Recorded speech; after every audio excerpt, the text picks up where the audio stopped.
Assalamu alaikum and welcome back to our spoken program from Liakat. And today we are going to talk about speaking rules, which we have done up to 20 rules. So today we are going to start from 21. So it's talking about, the first one is talking about today is প্রায় হয়ে গিয়েছিল কিন্তু শেষ মুহূর্তে আর হয়নি, which is about to. এরকম হয় না যে আপনি কোনো কিছু করতে গিয়েছিলেন but it didn't happen, যে আপনি ঘুমাতে গিয়েছিলেন but at the end of it you didn't come up, আপনার কোনো কাজ এসে গেছে বা কোনো কিছু হয়ে গেছে. So like this, when you are at the verge of it but you didn't finish doing it, তখন আপনি লিখতে পারেন যে about to. যেমন আমি প্রায় মরেই গিয়েছিলাম, আমি প্রায় ঘুমিয়ে পড়েছিলাম. সো এরকম আমরা বলি না, আমি প্রায় খেয়ে ফেলেছিলাম, আমি প্রায় পৌঁছেই গিয়েছিলাম. সো ওরকম টাইপের. কিন্তু এটা আপনার বেসিক্যালি হচ্ছে বেশি কথা বলবে আপনার পাস্ট টেন্স নিয়ে, যেহেতু আপনি করতে চেয়েছিলেন and it didn't happen, that means আপনার সেন্টেন্সটা পাস্টে গঠিত করা হবে. So let's go with the structure, which is subject plus auxiliary verb are about to V1 plus extension. So কি বললাম যে আপনার কি হবে, subject, auxiliary verb, about to, V1 and extension. So এখানে যদি about to এর পরে আপনি ভার্বের কি ফর্ম লাগবেন সেটা যদি ভুলে যান, তাহলে মনে রাখবেন যে to এর পরে সাধারণত আমরা ভার্বের বেস ফর্ম দিয়ে থাকি বা রুট ওয়ার্ডটা দিয়ে থাকি, যেটা আমরা বলে থাকি মূল শব্দটা. সো আমরা এইভাবে মনে রাখবো, যেমন আমি প্রায় মরেই গিয়েছিলাম, I was about to die. আমি প্রায় ঘুমিয়ে পড়েছিলাম, I was about to fall asleep. Just আপনি কি করবেন, সাবজেক্টের পরে অক্সিলারি ভার্ব দিবেন, দেন হচ্ছে আপনার অ্যাবাউট টু কথাটা লিখে দেন V1 দেন এক্সটেনশন, মানে আপনি বাড়তি যতটুকু আপনি ইউজ করে নেন. Then let's move forward to the next one today. That is যে অধীর অপেক্ষায় থাকা. That means you are looking forward to happen something. এই looking forward to আমরা কথাটা কিন্তু right form of verbs হিসেবেও জানি, যেমন get used to, look forward to, এরকম শব্দগুলো প্রিপোজিশনস, বা বলতে পারেন যে রাইট ফর্ম অফ ভার্বস এর রুলস যেগুলো আমরা শিখে এসেছি মডেল অক্সিলারিজ হিসেবে. তো এরকমের মধ্যে আপনার এখানে এই লুকিং ফরওয়ার্ডটাও আপনার পরিচিত মনে হবে. কিন্তু দেখি যে আজকে এটার হচ্ছে আপনি কি ধরনের কথায় লুকিং ফরওয়ার্ড টু কথাটা ইউজ করতে পারেন. যেমন অধীর অপেক্ষায় থাকা, এখন অধীর অপেক্ষায় থাকা কেমন সেটা, আমি তোমার পথ পানে তাকিয়ে আছি, মানে হি ইজ, তার জন্য ওয়েটিং ফর দিস পারসন, যে তার জন্য অপেক্ষা করছে, বা আমি তোমার সাথে কথা বলার প্রতীক্ষায় আছি, that means he is waiting for him to talk with that person.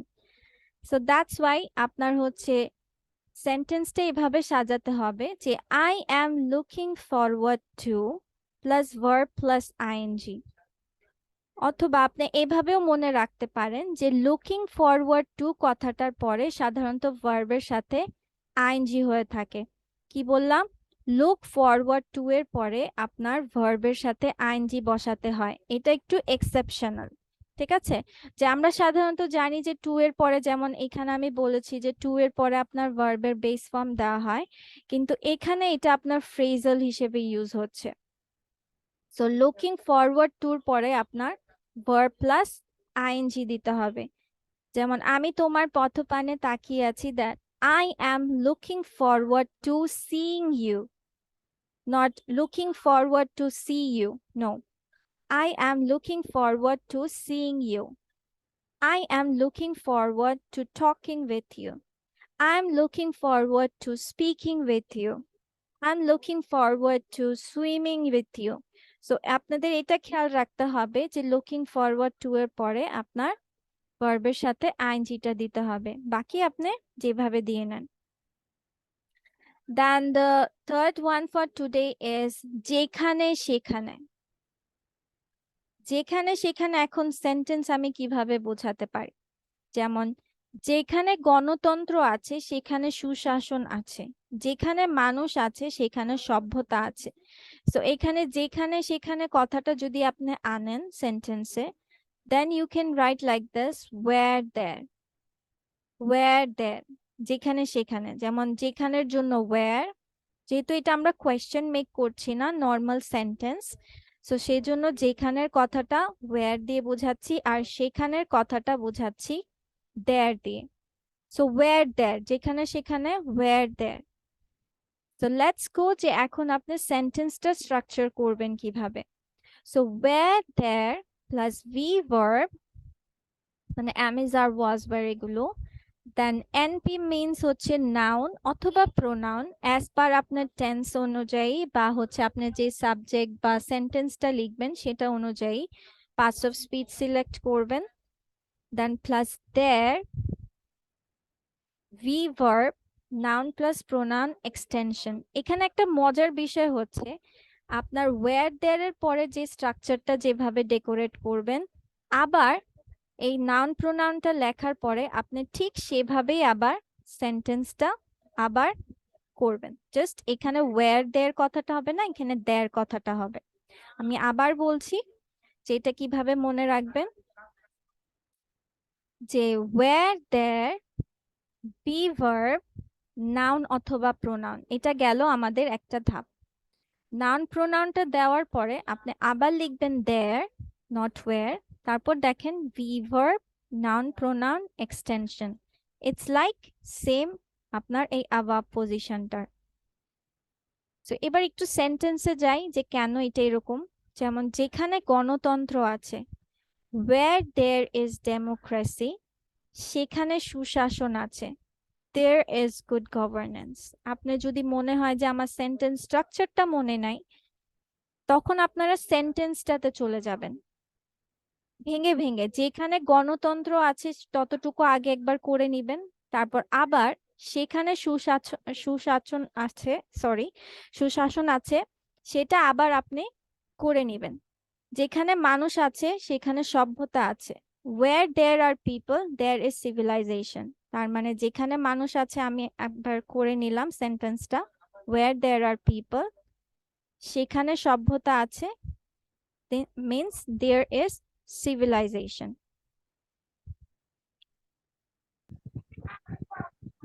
So now we will learn যে sometimes we say like যে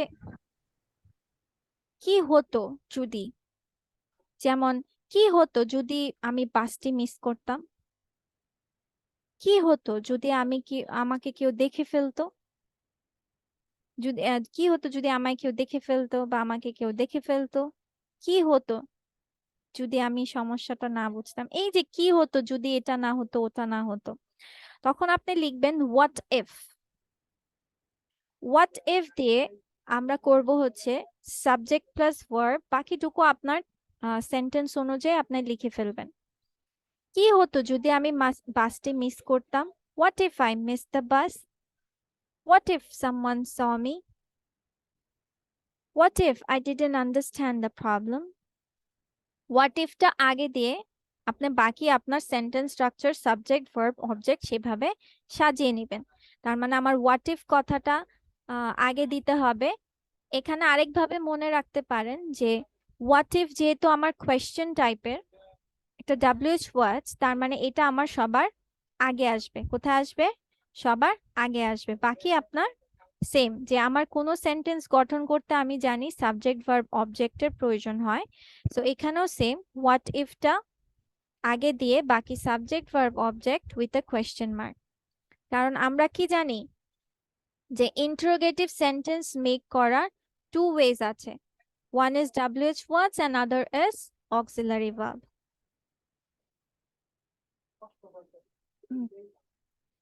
ওকে, দেন হচ্ছে had to মানে করতেই হয়েছিল, ঘুমোতেই হয়েছিল, সাঁতার কাটতেই হয়েছিল। এই তেই হয়েছিলর জন্য আমরা ইউজ করে থাকি had to। Subject plus had to ভার্বের প্রেজেন্ট ফর্ম অ্যান্ড এক্সটেনশন। আমাকে মিটিং এ উপস্থিত থাকতেই হয়েছিল, I had to attend the meeting।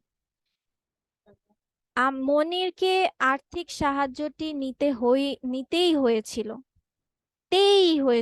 Monir had to take the financial help. আমাকে এই কাজটি করতেই হয়েছিল। I had to do this work. Let's go with can't but. এটার মানে হচ্ছে, যেমন বাংলা বাক্যের শেষে যদি বলি না, পারি না থাকলে ক্যান নট বাট। এখন কেমন, যে আমরা ভাত না খেয়ে পারি না, আমরা এই কাজটা না করে পারি না, সে এই কাজটা না করে পারে না, সে না ঘুমিয়ে পারে না, সে না খেয়ে পারে না। সো এরকম না কিছু করে পারি নাকে আমরা ক্যান নট বাট দিয়ে ইউজ করতে পারবো। তাহলে এটার সেন্টেন্সটা আমরা কিভাবে বানাবো? Subject can not but, verb extension we can not but eat rice. কিন্তু ক্যান নট বাট এর পরে মনে রাখবেন যে ভার্বের বেস ফর্ম দিতে হবে। ক্যান নট বাট এর পরে ভার্বের বেস ফর্ম দিতে হবে, মানে মূল শব্দটা। আচ্ছা, আমি চিপস না খেয়েই পারি না, বা আমি আহ না ঘুমিয়েই পারি না। I can not but slip. ঠিক আছে, সো কোনো কিছু না করেই পারি না যখন, বা না অবজেক্ট এরকম হয়, সো হচ্ছে তখন আমরা ক্যান নট বাটটা ইউজ করব। এটা হচ্ছে পারি না। এবার আরেকটা ধরেন, এখন আপনি বললেন যে আমি এটা না করেই পারলাম না, বা সে এটা না করেই পারলো না, আমি না হেসেই পারলাম না, সে অনুষ্ঠান উপভোগ না করেই পারলো না। একটা গেল পারি না, আর একটা হচ্ছে পারলাম না, না পারলাম না, না পারলো না। এটা আমরা কি বললাম এখানে? না পারি না। আর এটা হচ্ছে না পারলাম না, না পারলো না। তখন হয়ে যাবে কুড নট বাট। বাকি সেন্টেন্স স্ট্রাকচার আপনার সেমই থাকবে, কিন্তু মনে রাখতে হবে যে can not but, could not but এর পরে আমার ভার্বটা হবে বেস ফর্মে, মানে রুট ওয়ার্ডে আপনার সেন্টেন্সটা রাখতে হবে। তাহলে আমি আরেকটু বলছি, যে না পারি না হলে আপনার ক্যান নট বাট হবে। সো আমি সাবজেক্টটা দিব, ক্যান নট বাট দিব, ভার্বের বেস ফর্মটা দিব, এবং এক্সটেনশন মানে অবজেক্ট, আর যদি বাড়তি কিছু লেখেন। আর যখন আমরা লিখবো পারলাম না, না পারলাম না, বা না পারলো না, তখন আমরা ইউজ করব could not but. Sentence structure will be same. So now we will go for the sake of, which is খাতিরে বা অনুরোধে। যেমন আমরা মাঝে মাঝে বলে থাকি যে কোনো কিছুর খাতিরে বা টানে আপনি যদি কোনো কিছু করে থাকেন, যে আমি আহ আত্মীয়ের খাতিরে আমি তাকে মাফ করে দিলাম টাইপের। তারপর হচ্ছে আমি আত্মীয়তার জন্য, বা হচ্ছে আমি এই জিনিসটার খাতিরে তাকে হচ্ছে আহ আসতে বললাম, যেতে বললাম, লাইক দিস। সো তখন আপনি ইউজ করবেন for the sake of. So এখানে আমরা দেখি যে কিভাবে আমরা সেন্টেন্সে প্রয়োগ করব। সেটা হচ্ছে subject plus V1 plus object for the sake of, verb plus ING and extension. So একটু প্যাচালো মনে হচ্ছে, let's just go it in a simple form. Subject verb object, for the sake of দেওয়ার পরে verb plus ING and extension. আমি computer শেখার খাতিরে এখানে এসেছি। I come here for the sake of learning computer. I visit your home for the sake of keeping kinship. মানে আমি হচ্ছে আত্মীয়তা রাখার খাতিরে আমি তোমার বাসায় গিয়েছি বা সাক্ষাৎ করেছি। So something like that. তার মানে এখানে দেখতে পাচ্ছেন যে শেখার খাতিরে কথাটা আপনার পরে এসেছে। For the sake of what the thing you are doing, এটা আপনার পরে আসছে। আর যেটা করছেন মানে নর্মাল সেন্টেন্সে, যে এখানে আসি, এখানে রাখছি, সাক্ষাৎ করছি, ঘুমাচ্ছি, ফিরছি, তো ওই নর্মাল সেন্টেন্সটা আপনার আগে আসবে। সেজন্য আপনার normally first of all subject verb অবজেক্টটা হয়ে যায়, then for the sake of doing something. I came here for the sake of learning something. I go there for the sake of doing or painting a picture. So something like that. Then let's go with that whether or. যেমন করবে কি করবে না, যাবে কি যাবে না, গরিব কি ধনী, হবে কি হবে না। সো এরকম অর্থ প্রকাশে আপনারা ইউজ করবেন whether or। যেমন সে করবে কি করবে না আমি জানি না। I don't know whether he does or not।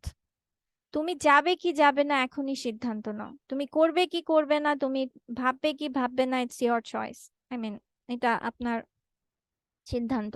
So take decision at once whether you go or not। সো হয়তো বা আমার স্ট্রাকচারাইজেশন একটু হচ্ছে আপনাদের কাছে কঠিন লাগতে পারে, বাট যখন আপনি সেন্টেন্সে চলে যাবেন, ভেঙে ভেঙে করে ফেলবেন, তখন এটা আপনার কিছুটা ইজি হয়ে যাবে। দেন ডাবল কম্পারেটিভস মানে হচ্ছে যত তত, যত দ্রুত তত ভালো, যত দামি তত সুন্দর। হ্যাঁ, তুমি যত পাতলা হবে ততই দ্রুত দৌড়াতে পারবে, এই যে যত হলে তত পারবে, এরকম। So the sooner the better, the costlier it is, the nicer it is। দা দিয়ে কম্পারেটিভ ফর্ম, দা দিয়ে কম্পারেটিভ ফর্ম। কম্পারেটিভ ফর্ম হচ্ছে যেমন big, bigger, small, smaller, like this। Beautiful, more beautiful। So you need to go with the comparative form of that word: quicker, faster, smaller, thinner, like this। So that's end of the rules today।